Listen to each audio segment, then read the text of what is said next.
샬롬. 하나님의 풍성하신 사랑과 부활하신 예수 그리스도의 능력과 은혜 그리고 성령의 충만하심이 오늘 우리의 삶에 함께하기를 기도하고 축복합니다.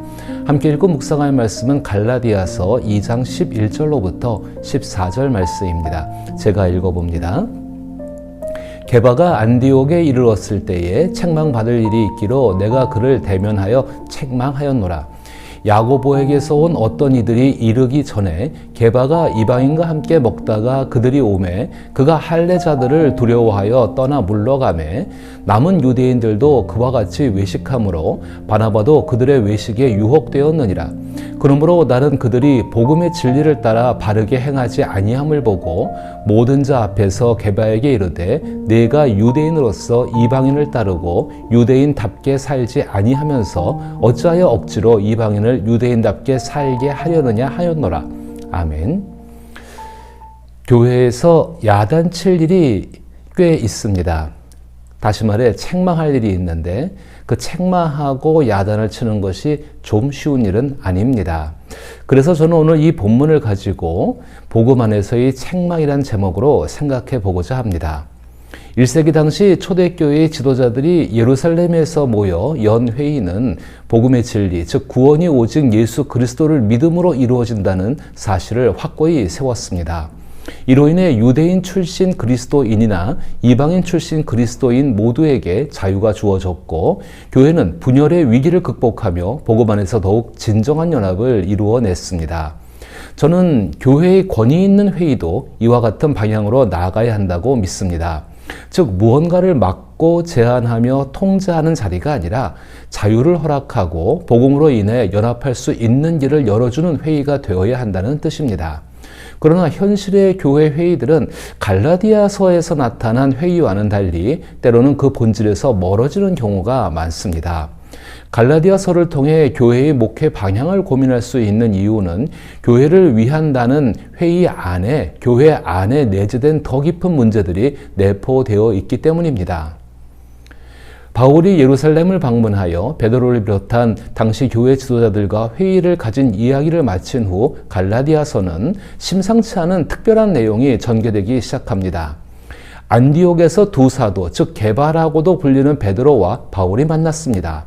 그 만남에서 11절에 바울은 베드로가 책망받을 일이 있어 내가 그를 대면하여 책망하였다고 말하고 있는 것입니다. 쉽게 말하면 바울이 베드로를 야단친 것입니다.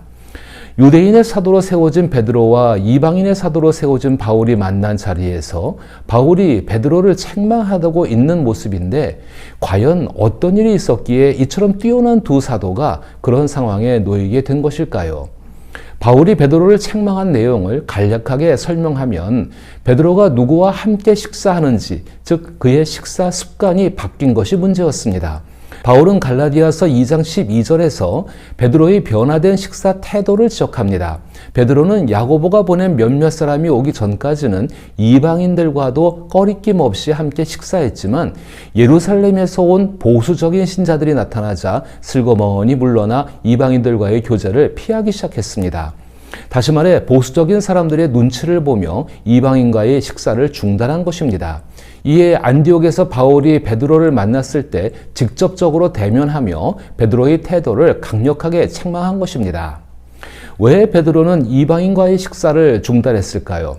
1세기 유대인 출신 그리스도인들에게는 베드로가 이방인과 함께 식사를 중단한 사실보다 오히려 처음부터 이방인과 함께 식사하기 시작한 일이 훨씬 더 충격적이었을 것입니다. 베드로는 유대인들이 반드시 지켜야 했던 소위 정결율법, 즉 의식법으로부터 자유로웠습니다. 이는 예수님께서 가르치신 대로 하나님의 아들이자 그리스도가 오셨기에 의식법의 효력이 끝났기 때문입니다. 정결율법, 즉 의식법은 구약에서 제정된 것입니다. 예배자가 의식적으로 정결해져야만 하나님 앞에서 예배가 받아들여진다고 가르치고 있습니다. 따라서 하나님께 받아들여지기 위해서는 의식법이 정한 복잡한 규정을 지켜야 했는데 예를 들어 부정한 음식을 먹거나 사체를 만졌거나 병에 걸렸거나 병든 자를 만졌거나 등등 부정한 상태에 있는 사람은 하나님께 가까이 갈 수 없었습니다.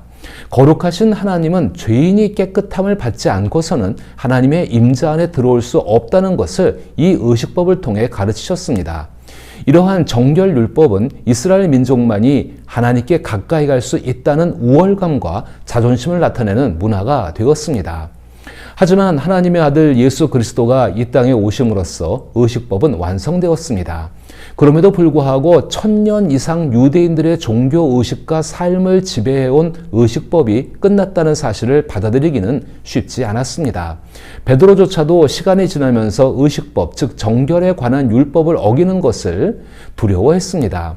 이는 하나님께 가까이 가고자 하는 열망에서 비롯된 두려움이었습니다. 그래서 친절하신 하나님께서는 사도행전 11장에서 이방인 고넬료의 가정을 구원하시며 베드로에게 환상을 통해 중요한 메시지를 전하십니다. 환상 속에서 하나님은 베드로에게 구약에서 금지되었던 여러 짐승들이 큰 보자기 안에 가득한 모습을 보여주시며 그것들을 잡아 먹으라고 명하십니다. 그리고 사도행전 11장 9절에서 하나님이 깨끗하게 하신 것을 내가 속되다고 하지 말라라고 말씀하십니다. 이 환상을 통해 베드로는 의식법이 끝났음을 깨닫게 됩니다. 이후 베드로가 만난 이방인 고넬료는 회개하고 예수 그리스도를 영접하여 거듭났으며 성령이 임하셨습니다. 이에 베드로는 사도행전 10장 34절과 35절에서 내가 참으로 하나님은 사람의 외모를 보지 아니하시고 각 나라 중 하나님을 경외하며 의를 행하는 사람은 다 받으시는 줄 깨달았도다 라고 고백하며 확신을 갖게 되었습니다. 유대인들의 비판에도 불구하고 베드로는 이방인과 함께 식사하며 교제하였고 이후 이방인들이 믿음으로 깨끗함을 받았음을 증언하였습니다. 베드로가 이방인과 함께 먹기 시작한 것은 예수 그리스도 안에서 누구도 속되지 않음을 하나님께서 베드로에게 보여주셨기 때문이었습니다. 그런 베드로가 이방인과 함께 식사하는 자리를 의도적으로 피한 것은 갈라디아서 2장 13절에서 언급된 바와 같이 외식, 즉 위선의 죄였습니다. 이러한 베드로의 행동은 마치 누룩처럼 유대인 출신 그리스도인들 사이에 퍼져나갔고 그 중에는 바나바도 포함되어 있었습니다. 그러나 베드로의 확신 자체가 바뀐 것은 아니었습니다. 베드로는 음식과 복장에 관한 율법이 유대인으로서의 관습일 뿐임을 알고 있었으며 14절에서 말하듯이 자신도 율법을 완벽히 지키지 않는다고 합니다. 하지만 이방인에 대한 태도에서는 자신의 확신에 맞는 행동을 멈추고 말았습니다. 이로 인해 자연스럽게 위선이 생길 수밖에 없었고 그 위선은 전염되어 할례받지 않은 이방인 디도의 선교 동역자였던 바나바에게까지 영향을 미치게 된 것입니다. 왜 이런 위선이 생겨났을까요? 그것은 베드로의 두려움 때문입니다. 분명 베드로는 유대인 출신의 그리스도인들 중에 할례를 중시하는 사람들의 비난을 두려워했을 것입니다. 할례를 강조하는 이들은 예수 그리스도의 은혜의 무언가를 더해야만 구원을 받을 수 있다고 강력히 주장해 왔습니다. 이러한 주장은 민족적 우월감에 기반한 것이었습니다. 어릴 적부터 베드로를 비롯한 모든 유대인들은 이방인을 부정하게 여기는 생각을 주입받아 왔습니다. 계명을 지킨다는 명목 아래 베드로와 유대인 그리스도인들은 민족적, 인종적 배경이 다르다는 이유로 이방인 출신 그리스도인들을 여전히 얕잡아 보았을 것입니다. 결국 베드로의 행동은 복음을 통한 연합보다 문화적 차이를 더 중시했던 셈인 것입니다. 바울은 14절에서 베드로의 모습을 두고 복음의 진리에 따라 올바르게 행하지 않는다고 지적합니다. 이 구절은 복음과 함께 바르게 걷지 않는다는 의미로 곧 복음에 합당하지 못한 죄를 의미합니다. 베드로의 죄는 근본적으로 민족주의에 뿌리를 두고 있습니다. 유대 민족주의는 그리스도인이 유대인처럼 되지 않으면 하나님을 진정으로 기쁘시게 할 수 없다고 고집했습니다. 그러나 민족주의는 결국 율법주의의 한 형태에 불과합니다. 율법주의는 하나님 앞에서 깨끗하게 인정받기 위해 예수 그리스도 외에 다른 어떤 것에 의지하는 태도입니다. 이러한 율법주의는 심리적으로는 교만과 두려움을, 사회적으로는 배타와 갈등을 초래합니다. 이러한 이야기들을 우리 교회 현실과 다소 동떨어져 있다고 느껴질 수 있습니다. 하지만 교회 안에서 복음의 핵심과는 별개로 행동 윤리나 교회 정체에 관한 특정 신념을 가지고 자신의 신앙을 실천하는 경우가 있습니다. 이로 인해 자신의 신앙이 다른 이들보다 우월하거나 최고임을 스스로 증명하고 남들에게도 보여주려는 경향이 나타납니다. 각자가 자신만의 특수한 부분을 강조하기가 매우 쉽기 때문인 것입니다. 그리고 다른 사람들은 무의식 중에 그런 모습을 따라가려는 경향이 있습니다. 교회 내에는 차별이 없다고 말하지만 실제로는 기득권이 분명히 존재합니다. 이로 인해 자연스럽게 차별이 발생할 수밖에 없으며 비슷한 성향을 가진 그리스도인이 서로 모이게 됩니다. 문화적 취향이나 정치적 성향이 비슷한 사람들은 그렇지 않은 사람들에게 불편함을 느낄 수 있고 반대의 경우도 마찬가지입니다. 하지만 겉으로는 예의를 잘 지키려 합니다. 만약 이것이 위선이 아니라면 과연 무엇이 위선이겠습니까? 중요한 점은 이 문제를 다루는 바울의 접근 방식입니다. 바울은 베드로의 달라진 태도에 주목했지만 단순히 행동을 바로잡으려 한 것이 아니라 그 근본 원리를 지적했습니다. 바울의 논조는 매우 단순합니다.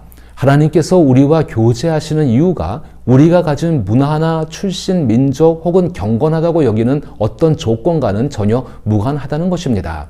그렇다면 하나님과 교제 조건을 출신, 민족이나 문화에 두려는 베드로가 범한 실수의 영적 뿌리를 복음을 통해 지적하고 있는 것입니다. 다시 말해 작게는 끼리끼리 모이는 것이나 크게는 민족주의에 집착하는 모든 행위는 우리의 삶 속에 남아있는 행위를 통해 의로움을 얻고자 하는 것에 해당하는 것입니다. 이러한 태도는 자신을 다른 사람들보다 더 의롭다고 여기고 싶은 욕심에서 비롯된 것입니다. 이는 자신이 은혜로 구원받았다는 사실을 잊은 처사이며 다른 문화나 다른 사람이 살아온 삶과의 관계를 은혜로 인한 구원에 맞추지 못한 결과라 할 수 있습니다. 바울은 베드로에게 무조건 율법을 어겼다고 비난하지 않습니다. 오히려 그리스도 안에서 은혜로 받아들여진 복음을 잊었다고 지적합니다. 바울이 문제 삼은 것은 베드로의 행위를 통해 드러난 베드로의 독선적인 태도였습니다. 이것이 바로 기독교적인 책망의 방식입니다. 사람의 마음을 움직이려면 그가 그리스도 안에서 얼마나 사랑받고 풍성한 존재인지를 먼저 보여주어야 합니다. 그렇게 함으로써 상대방의 존엄과 가치를 인정하게 됩니다. 분명히 베드로의 행동은 비겁한 면이 있었습니다. 이 같은 비겁함은 교회 안에서도 그리스도인들이 서로를 복음에 근거하여 대하지 못하는 경우로 나타납니다. 남의 마음을 움직이려 죄책감에 호소하는 일이 너무 흔합니다. 그래서 흔히 당신이 정말 그리스도 예수께 헌신되어 있다면 이렇게 할 것이다 라는 말을 하곤 합니다. 이 말에는 나는 헌신이 되어 있으니 이제 남들도 나처럼 착실해져야 한다는 우월감이 내포되어 있습니다. 그러나 우리가 교회 안에서 그리고 그리스도인으로서 살아가면서 가장 중요하게 해야 할 일은 하나님께서 우리에게 보여주신 은혜를 기억하며 어떤 상황에서도 그 복음을 실천하고 누리는 삶을 추구하는 것입니다. 이러한 그리스도인들이 모여 세워지는 우리 교회가 되기를 기도하며 축복합니다.